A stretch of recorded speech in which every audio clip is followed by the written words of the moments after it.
Hey everybody, welcome to the video. It's Saturday, April 10th, and we're breaking down both main slates that we have over on DraftKings to start off this wonderful weekend. We have a 5-game slate starting at 1:10 p.m. Eastern, then a 6-game slate starting at 7:05 p.m. Eastern. Now I'm going to focus more so on the later main slate just because I feel like that's a better overall slate, at least in my opinion. I'm still going to talk about the early slate, but it's going to be in this daily team sheet fashion, just kind of try to quick hit the teams and some of the pitchers that I like. But yeah, if you find this video helpful in any way possible, all I ask is if you just leave a like on the video. It goes a long way. And if you're new to the channel, hit that subscribe button and turn the notification bell so you don't miss out whenever I post new content.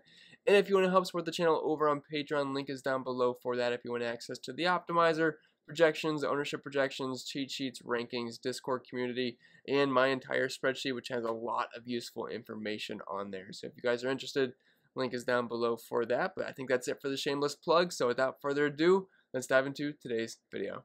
So just really quick, if you happen to be brand new to the channel, I don't usually break down the games in this fashion. I usually go to this portion of the spreadsheet and talk about pitchers like this, and we move on to the bats as well and break it down by catcher, first base, and so on all the positions. So this is just something a little bit different for the early main slate because I don't want to make 2 videos in one because I feel like that would be almost an hour long, and I don't think anyone's going to click on an hour-long video. So just figured we kind of touch up on the early slate really quick and talk about a few key pieces that I do like. So I guess I'll start with the pitching, and the obvious option on the early slate is Jacob Degrom going up against the Miami Marlins. He is arguably the best pitcher in baseball, super consistent, elite numbers every single year, and I don't see why we'd pass him up here versus the Miami Marlins. I feel like he's a little bit too cheap as well. He is clearly the best pitching option there, and it's not going to be too hard to fit him in either. There's plenty of value bats to make that work, and even your SP2, who we'll talk about in a little bit, he's not overly expensive as well. So Jacob Degrom seems like an auto play for me. I would assume he's going to be 90+% owned in cash games like the last time he was,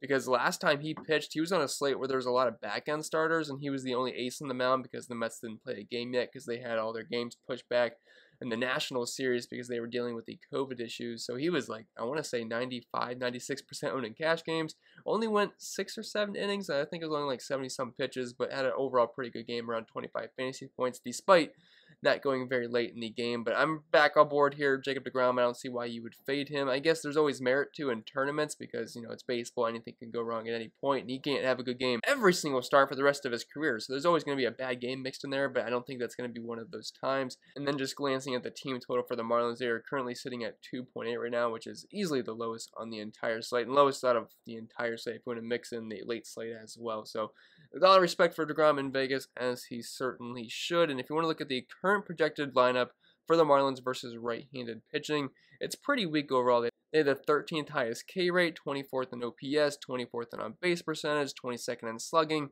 23rd in WRC+, pretty much low to mid-20s in every single category, and top half in the league in strikeouts as well. Now, the top half of that lineup doesn't really strike out too much versus righties.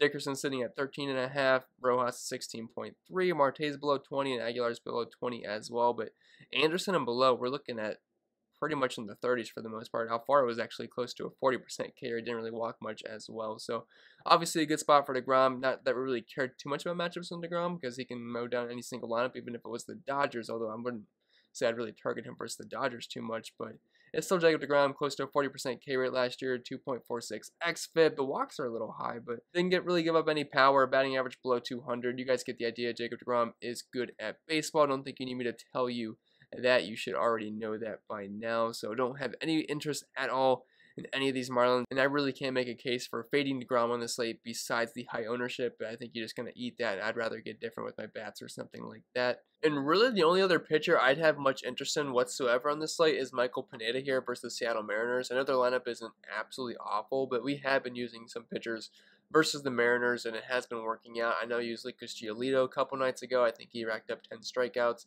Jose Barrios didn't have the worst game in the world versus them a couple days ago, and I've just been using several pitches versus them this year, and it really hasn't gone too wrong. So I'm willing to go with Michael Panetta here. He's not the most exciting pitcher in the world, but he does have some upside. Did have a decent start to the season. I want to say he scored around 20 to 25 fantasy points, probably in the lower end of that, but overall did not have a bad day. I remember he had bases loaded at some point, but he got out of that.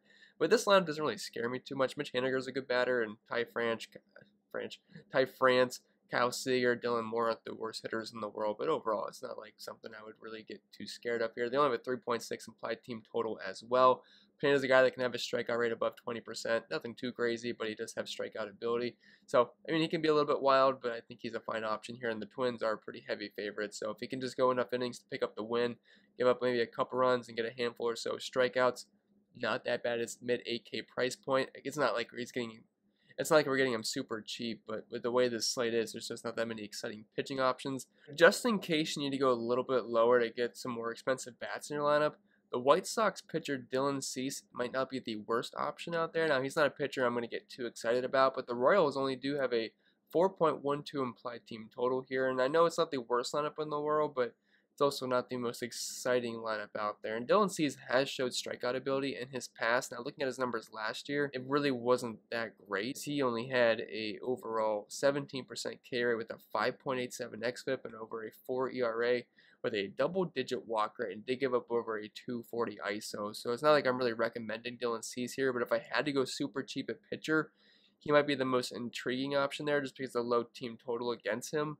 And the Royals haven't had the greatest stretch of few games here, so he's just a viable option because he's so cheap. I think he's at $5,900, but besides that, I really can't recommend going with Dylan Cease, just besides maybe a price play to fit in some pretty expensive bats on this slate. So speaking of the bats on this slate, there's just a couple of spots that I do like. I guess I can start with the opposite side of this game, the White Sox bats. I think they're in a decent spot here versus Mike Minor. They do have a team total close to 5, just below that, but I wouldn't be surprised if we see that creeping up closer to 5 by the time game starts. Now, Mike Minor's not a pitcher I typically like to pick on too much. He doesn't have the worst numbers out there. If you're looking at his overall splits last season, he did have a 26% K rate. The walk rate was a little bit high, but a 5.5 ERA, 4.5 xFIP, and an ISO close to 200. Also got banged up a little bit in his first start. Now, I did play him in that start. Still had around 17 fantasy points, but he did end up giving up 4 runs. But you got to keep in mind he was facing the Texas Rangers, who just got no hit by Joe Musgrove a little bit ago. So they're an offense that I would really put too much stock into. So I think some of these guys, they can hit lefties pretty well. So we know the White Sox last year were great versus left-handed pitching. Now that's without Tim Anderson now and Eloy Jimenez. So that obviously changes things a little bit. But guys like Robert Abreu, Moncada, Mercedes, who's been on fire to start the season so far, Yasmani Grandal, even Larry Garcia, and Andrew Vaughn as well, and Nick Madrigal. These guys are all fine versus left-handed pitching. Looking at some of their splits last season, obviously Jose Abreu is going to lead all the guys here with over a 300 ISO last season, 365 WOBA.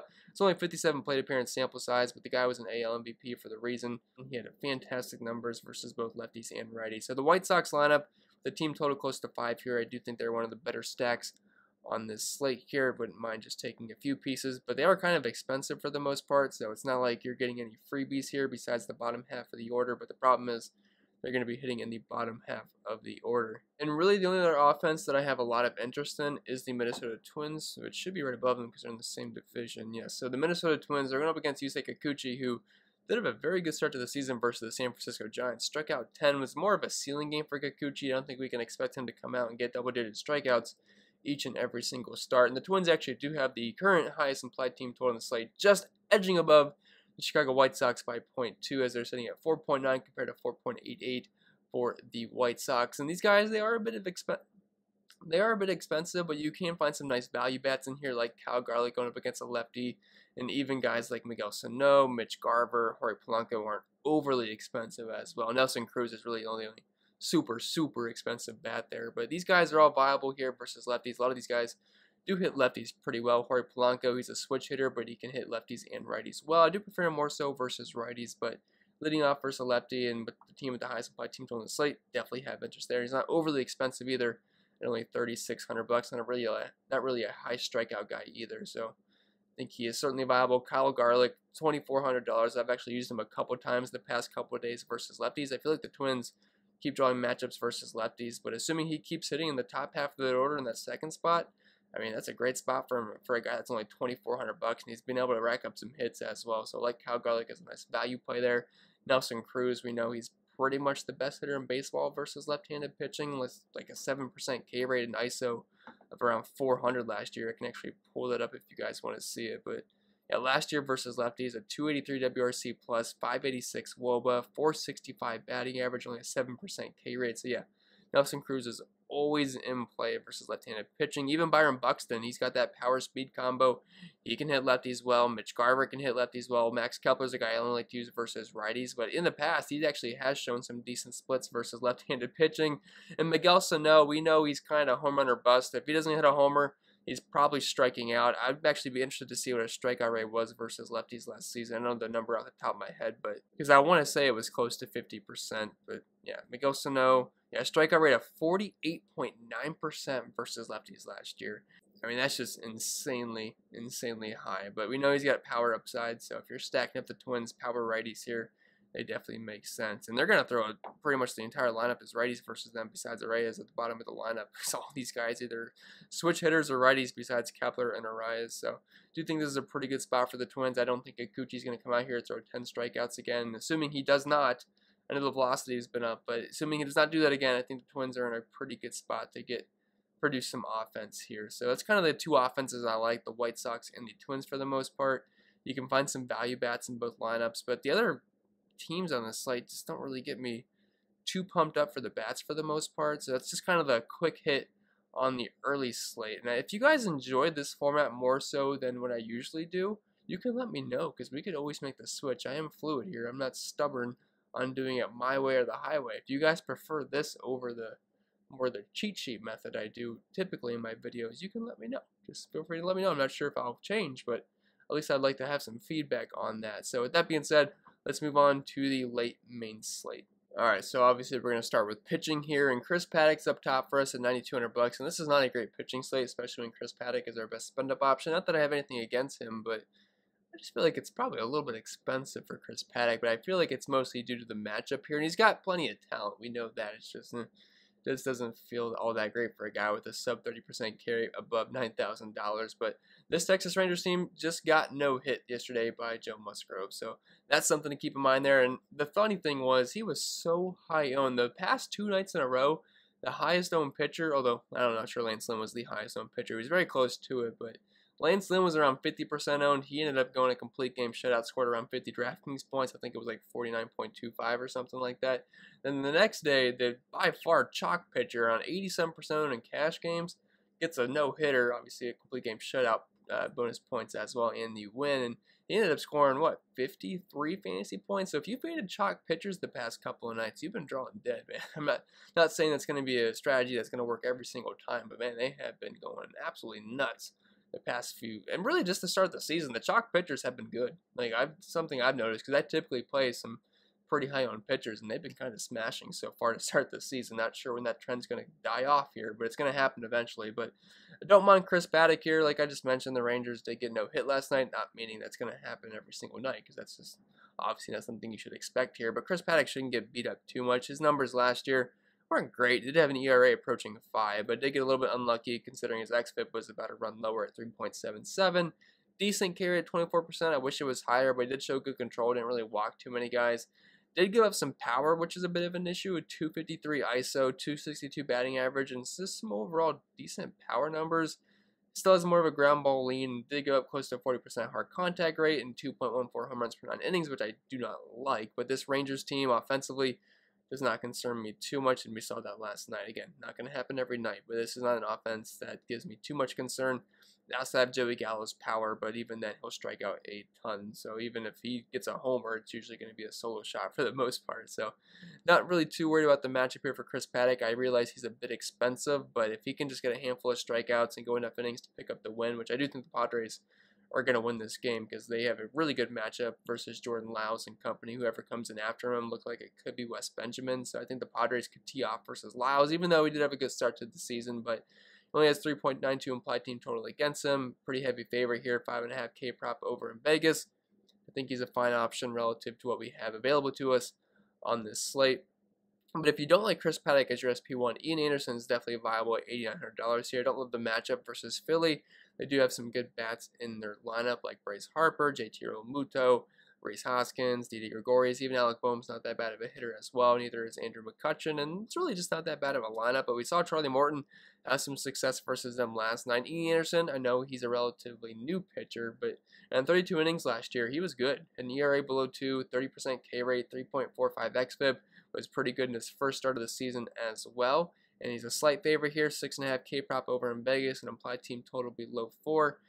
Again, not really trying to pick on the Phillies too much, but with the options we have on the slate, Ian Anderson does present us a nice strikeout upside, which is something I really care about in DFS. Like, if guys can get strikeouts, even if the matchup's not that great and they give up a couple of runs, if they can just rack up some strikeouts, they can more than make up for that. Didn't really give up too much power last year as well. We had a nice ground ball lean. Only 0.28 home runs per 9 innings as well. So I don't mind Ian Anderson as a fine SP1 option. I think you're kind of just picking between either Chris Paddock or Ian Anderson up top. And then if you want a cheaper SP2, you could play Paddock and Anderson together. I wouldn't have anything against that. But if you want to save some money, Zach Eflin at $8,300 coming off a really strong start to this season.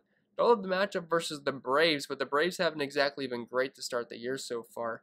So Eflin, 4.52 implied team total against him. Slight underdog here, but a 5.5K prop in Vegas. Had close to a 30% K rate last season with a 3.23 xFIP. Decent control too, only a 6% walk rate. And only a 24% hard contact rate as well. So even though I don't love the matchup versus the Braves, we know this is some dangerous players in that lineup like Acuna and Freddie Freeman. But $8,300, don't think he's a bad option for a guy that can rack up over a handful of strikeouts. So if you're looking for a cheap SP2 to fit in some more bats, Eflin is your man. But that's kind of it for the pitching for the most part. Don't like any of the cheap options. And in the past, I used to list some cheap options even if I wasn't super confident in them, just to try to get some bigger bats in. But so far this year, if I don't like any of the cheap pitchers, I just don't list them, and I spend it for pitching that day. And it seems to be a strategy that's working out for me so far. So if it ain't broke, don't fix it. So that's kind of the way I'm going with it right now, unless things change. So let's just move on to the bats at that point. And as per usual, we're going to start with catcher, and then we'll move around the diamond here. But up top, we have Kurt Suzuki at $3,700. Looking like a good position to either go more so mid-range or spend down, because there's not really any cheap pitchers I like today, so we're going to have to find some value at some spots. Obviously, we can spend up for a couple guys in our lineup, and I will identify who those guys I like the most. But catcher looks like a good spot to save some dough, and we got a couple catchers here in this Toronto-LA game, which looks like it's going to be another prime spot for hitting. The Blue Jays did absolutely nothing yesterday. I think they only had one run. I want to say it was it a Grichuk double RBI, or was it like a Vlad? I think maybe Vlad had the RBI. I can't remember, but they only scored one run, I believe, and the Angels ended up having a pretty good day, mostly thanks to Shohei Ohtani, who had that bases clearing double early on, which looked like it was going to be a home run. Then he had that home run to center field, I think the very next inning or so, but on the first pitch. But this park is pretty small. It's going to play well to hitting. They're not playing in their actual Rogers Center for Toronto. They're playing at what looks like to be a high school field. I know there's like an elementary school in the outfield somewhere, not the actual outfield, but once you go past the stadium. So it looks like it's going to play to hitters. I mean, it looks pretty small when you're watching it on TV. So, and Vegas would agree. I think we have like close to an 11.5 or maybe a 12 over under for this game. So points are going to be scored, or I should say runs are going to be scored for this game on both sides, I think. So I'm definitely a fan of getting exposure to both these teams once again today. Hopefully the Blue Jays can pick up the bats at least a little bit this time versus Jose Quintana. But we got two lefties on the mound here, Steven Matz and Jose Quintana, and I think both guys are definitely beatable from righties. So Kurt Suzuki, in the past, he's always been a guy that doesn't really strike out too much versus left-handed pitching, has some decent pop as well. If you look at his numbers last season versus left-handed pitching, only a 35 plate appearance sample size, but a 345 batting average, 416 WOBA, ISO above 200, 160 WRC plus, and only an 8% K rate. So obviously those numbers aren't as good as they are throughout the course of his career, but they're kind of on par where they kind of align, where he's got usually a high batting average guy versus lefties, low strikeout guy, and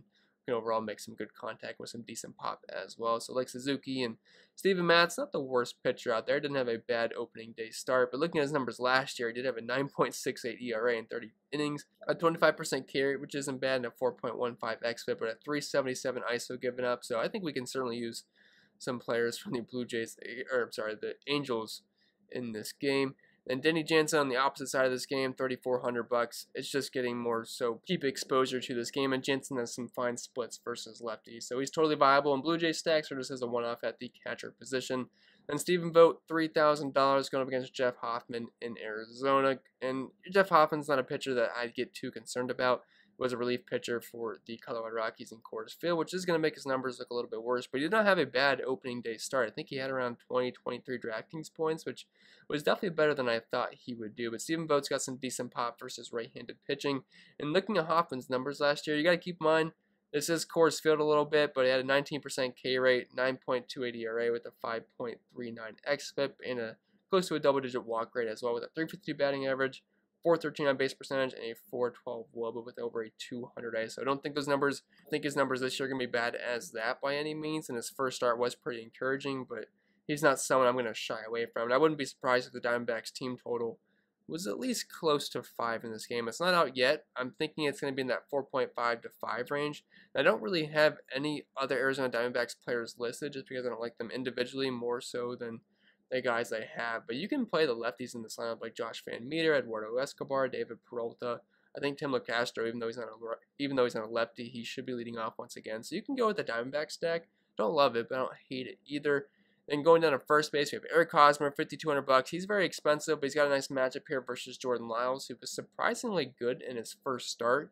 And the thing is, he was projected to be the opener, so I was thinking maybe 1 to 2 innings from Jordan Lyles. He ended up almost going 6 innings and had a pretty solid day. I want to say he struck out 8, but this is a tough matchup here versus the Padres pitching at home in Ranger Stadium. It's not the old one where when it was warm out, the ball would just absolutely fly. It was like almost kind of Coors Field-like, but things have changed a little bit since then. But Jordan Lyles is not a pitcher that I know he had a good start to the season, but looking at last year's splits in nearly 60 innings, he had a 7 ERA, a 5.92 xFIP, a 14% K rate, and close to a double-digit walk rate. So we can definitely use one of the best hitting teams in baseball against Jordan Lyles today. And Eric Cosmer, elite splits versus righties, a 330 batting average, 160 WRC plus, yada, yada, yada. You guys get the idea. You see green bars, that means good things for Eric Cosmer. Then you got Vlad, $4,800. He's getting a bit pricey, and he's no longer third base eligible, which kind of sucks. So I'm not sure how much Vlad I'd actually end up playing, but if you're doing Blue Jay stacks, I mean, should be batting cleanup or at least in the 5-hole, which is going to offer you plenty of RBI opportunity. With Teoscar Hernandez out, I would assume Vlad would keep that cleanup spot because Teoscar got hit with the COVID stuff, so I'm not sure exactly the specifics on that, but I just know he's not going to be playing.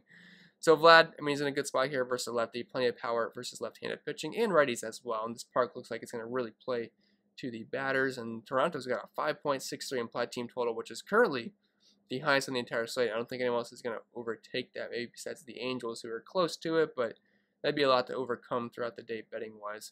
And then Albert Pujols, $3,300. He's no longer the Albert Pujols when he was with the St. Louis Cardinals way back in the day, obviously, but he still has some decent pop versus lefties. It's not pretty, but he's cheap, and if you are stacking up the Angels or just want a cheap exposure to this game, Pujols would make sense there at that cheap price point. And we can't spend up everywhere, so I mean, if you want to go value it for first base, Pujols looks like the best option. Then going down to second base, we have 2 guys leading off in both that Los Angeles and Toronto game. You're going to see a lot of those guys in this sheet because it just makes the most sense to me. It's got the highest Vegas total. That park looks like it's great for hitting, so I don't see why we just don't go back to the well here because both games were decently high scoring. I know the Blue Jays didn't really score any runs yesterday, but we still had, what, 8 or 9 runs in that game, and the one before that we had, I think, close to 12, so I don't see why the runs would stop here. And the pitchers aren't like super impressive on the mound. I don't think Matt's like sucks. I wouldn't say Quintana's trash, but these guys are hittable and they can give us some power. So, and the lineups are both really good. Toronto's got an excellent lineup, even though George Springer and Teoscar Hernandez aren't going to be in the lineup for them. It's still a pretty good lineup in the Angels. They got some great hitters in Ohtani, Mike Trout, the best player in the world, Anthony Rendon, David Fletcher's not that bad, Jared Walsh has been good so far to start the year, Upton's the shell of his former self, but still a pretty good lineup. But anyway, Marcus Semien, he's got fine splits versus lefties. He's leading off for a team with the highest implied team total on the slate. I think it makes sense there. David Fletcher, same exact thing I just said for Semien, but he doesn't strike out as much. David Fletcher's a guy that makes a lot of contact. Looking last year at splits versus lefties, 77 plate appearance sample size, which is actually pretty good compared to almost everybody else here. But a 348 batting average, a 6.5% K rate compared to Semien sitting at 25.9%, 416 on base percentage as well. So if you like the Angels, if you're stacking Angels, you play Fletcher. If you're stacking the Blue Jays, you play Semien. It's kind of as simple as that. If you're playing cash games, I almost feel like I'd lean Fletcher just because he doesn't really strike out as much. And I like guys that don't strike out in my lineup, but the Blue Jays lineup's a little bit more tempting for me in this game. But both more so of a toss-up. Then Jake Cronenworth, $4,300. And like I just said, if you're stacking those either teams, you play the one guy. If you're stacking the Padres, you're probably playing Jake Cronenworth because he's in, kind of in the middle of the order for that team. More so in the bottom half because Trent Grisham is back. But I like getting guys versus Jordan Lyles, either lefties or righties here. But Cronenworth, similar to Fletcher, he doesn't really strike out too much. He's a high on base guy. Had a high batting average last year. versus right-handed pitching. Only a 12.5% K rate and close to 1,000 in the OPS department and over a 300 batting average. So do like Cronenworth if you are stacking up the Padres, and it's really as simple as that. Whatever team you're stacking, play the second base that aligns with them. There's some other cheap second basemen you could look at, but they're just mostly plug-in plays, not guys I'd really recommend playing unless you have to for value purposes. Then third base, Manny Machado, Jake Cronenworth's teammate, $5,500. He's expensive. He's fine versus lefties and righties. I prefer him versus lefties, but Jordan Lyles can get hit from both sides of the plate. So Machado, as of right now, he's the best player in the team with Fernando Tatis being out of the lineup. But even with Tatis out, this is still a great lineup. You got Grisham, Pham, Machado, Cosmer, Cronenworth, and Profar's not that bad, and there's some other guys in there as well that I'm probably forgetting off the top of my head. So yeah, Machado, fine if you're stacking up the Padres. Anthony Rendon, if you're stacking up the Angels, always like him versus lefties. He's had elite numbers versus them for quite some time, and he's below $5,000, which seems a little weird to me just because of how good Rendon is versus lefties. Only a 11% K rate last year, close to a 20% walk rate, 288 ISO, 171 WRC plus, and he's in a great lineup, so I definitely like Rendon hitting cleanup and what's a really good hitter's park to me, at least it seems like, in a small sample size. Then Mike Moustakas, $4,500. I'd really prefer probably just to try to play Rendon, especially for only $300 more, but Moustakas is fine here versus righty Riley Smith. I know there's no lineup total out yet for the Cincinnati Reds, but they hit every single night. I want to say they scored 6 or 7 runs again tonight. I feel like they're doing it every single time out, so you can definitely play Moustakas in the middle of that order. He's always had some decent pop versus right-handed pitching. Dropping down to the shortstops, I know I don't have Corey Seager listed here. I wanted to, but I try to keep it to 3 players per position just so we don't go overboard. So he didn't make the cut here, but he is totally fine. Just because I don't have him on here doesn't mean you can't play him. But Xander Bogaerts going up against Bruce Zimmerman didn't go that well for the Red Sox last time they played Bruce Zimmerman, which is a little bit surprising to me because I didn't think he was going to have that great of a start. But Vegas is giving them a team total above 5. The only problem is some of these guys are pretty expensive, and when I can get Bo Bichette for $700 cheaper, in which I think is a better spot, I'm gonna have a hard time playing Bogaerts over him outside of doing Boston Red Sox stacks. So Bogaerts is kind of just a GP play only for me, even though he's got great numbers versus lefties. It's just mainly a price ordeal there. Bo Bichette, $4,800. He's the guy I want to get to in cash games. Like Suarez is obviously a fine option, so is Corey Seager and Bogaerts. But when you factor in the price tag, matchup, Vegas totals, park, all that fun stuff, Bichette grades out as the #1 shortstop for me on this slate. So he's going to be one of those guys that I might call a core play right now, just relative to the position, which I hate to do because these guys are other good plays. It's just Bichette at $4,800 here. You can sign me up for that. Over a 300 batting average last year, fine splits versus lefties and righties. He possesses power. He can do just a little bit of everything. So big fan of Bo Bichette there with the team and the highest team total on the entire slate. Suarez, very similar number. Very similar reasons to Mike Moustakas, so I guess I'll just save you the conversation there, but he's fine, and this team's been raking so far to start the season. Then dropping down to the outfield, the 2 heavy hitters I like up top the most, Mike Trout and JD Martinez. If I had to pick one, it's going to be Mike Trout for me just because he's the best player in baseball, and he's only $300 more, and I like the Angels more so than I like the Boston Red Sox. I feel like I can trust them to score runs more, and Trout didn't hit a homer yesterday, but he did have around, 12 fantasy points. I think he had a double, walk, had a hit or something like that, had a run, so it was an overall fine day for Trout. Obviously, when you play Trout, you're pretty much wanting that home run from him, but wouldn't be surprised if it happens here versus Steven Matz. I prefer Mike Trout versus right-handed pitching, but that's not to say he can't crush lefties either, so I definitely like Mike Trout, and he can get to that Blue Jays bullpen as well, which obviously isn't terrible, but it's still Mike Trout, the best player in the world, so never really care about matchups too much for him unless he's playing a guy like, like a Max Scherzer or Jacob Degrom or Shane Bieber. That changes things a little bit, but he's going to be fine here. JD Martinez versus a lefty, always in play. I know the numbers kind of sucked last year, but JD Martinez has been like the one good Red Sox player to start the season so far. He's on an absolute fire. I think he started the season at $4,300. Now he's $1,300 more expensive at $56, but he's been raking so far. Crushes lefties. He's done that a couple times so far this year. I don't see why that would change. Then going to the mid-range in the outfield, we have Jesse Winker, $4,200. He made his return yesterday. I thought Tyler Naquin was going to lead off, but Winker came back, so Winker ended up leading off. Tyler Naquin still had a home run. He's been crushing the baseball so far, which I want to see it because I was a fan of him when he was on the Indians, but that's like you almost don't want to see it because he's no longer on the Indians. So he's raking now, but he's going to be hitting to the bottom of the order. I think he was in the 6th hole for that game last night, but Winker still had a fine game, $4,200, so you can certainly play him leading off versus a righty and Riley Smith for a team that's been on fire so far to start the season.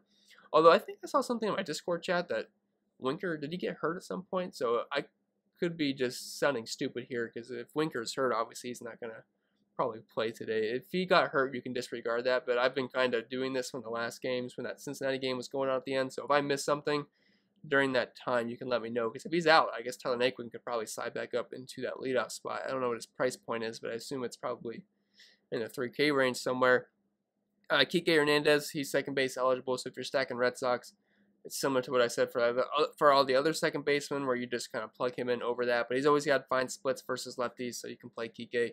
Also eligible in the outfield as well. Obviously, Trent Grisham slid back into that leadoff spot as he got activated off the IL yesterday, and I didn't really check in on how he did. I want to say he got a double at some point when I was checking the box scores, but it's Jordan Lyles, guys. Padres are one of the better stacks in the entire slate. He had great splits versus right-handed pitching last season. You can go all aboard Trent Grisham. No issues with that whatsoever. Randall Grichuk, $3,900. He usually hits near the bottom half of the order, but since Teoscar Hernandez was out yesterday, he got moved up to the second spot. And they are facing a lefty once again, because typically we'd see Cavan Biggio closer to the front, but since it's a lefty, he's going to be down near the bottom of the order, and I would assume Grichuk's going to be back in that 2-hole here, and he's always had some decent power versus both lefties and righties. Kind of sucked yesterday till the very end. I think it was the 8th or 9th inning where he had that double, which kind of saved his day, I guess I'd say. Or at least saved his day from a goose egg. It was an overall great fantasy day, but $3,900, and a game that I want to stack a lot. Grichuk, I mean, he makes a ton of sense for me. I imagine he's going to be pretty high owned. Justin Upton, again, just getting cheap exposure to that game. Upton's just a former shell of himself these days, but give me all the pieces I can get from that game, and he's cheap as well, so he fits in nicely if you need a cheap outfielder to end your lineup. Hunter Renfroe, $3,500. That is cheap power versus Bruce Zimmerman. A cheap righty power, I should say. He's got some pretty good splits versus lefties. Hunter Renfroe sucks versus righties, but always has some decent power and pop versus left-handed pitching. Then to end this video, Jurickson Profar got a nice bump in the order yesterday, hitting second for the Padres, and it's a good spot for them versus Jordan Lyles, and they have a team total north of 5. Wouldn't be surprised if that gets a little bit higher by the time game time rolls around. So that's going to be it for the video, guys. Hope it was helpful, and if it was, make sure you leave a like, and if you're new to the channel, hit that subscribe button. It really helps me out. I really do appreciate it. If you guys watch NASCAR at all or want to play NASCAR DFS, I do have a video posted for that. That's really my big sport over on YouTube. Love talking NASCAR DFS. Got optimizer, ownership, projections, rankings, all that fun stuff. And we typically have guys in the Discord take it down every single week, take down contests. So if you want to check it out, links down below, and obviously links down below for all the MLB stuff as well. We've been having a pretty good start so far to the season, so hopefully we can keep that up. But I hope you guys enjoy the rest of your weekend. Stay safe, enjoy the weather, and I'll see you guys in the next video.